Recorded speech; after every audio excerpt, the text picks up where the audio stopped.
How to add products to your Alibaba cart. Found a product that you like but not ready to buy it yet? This guide shows you how to add products to your Alibaba cart so you can save them for later. First, find a product that you like and go to its product page. This is the page with all the details about the product, including its price and pictures. On this page, you'll see a button that says Add to Cart at the bottom of the screen. Right here. Tap the Add to Cart button.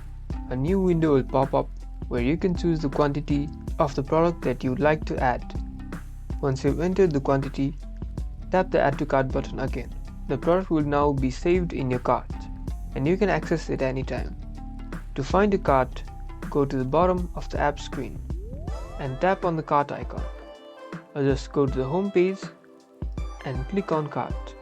Here you'll see the list of all the products that you've added to your cart. You can then review them, change the quantity, or check out when you're ready to buy.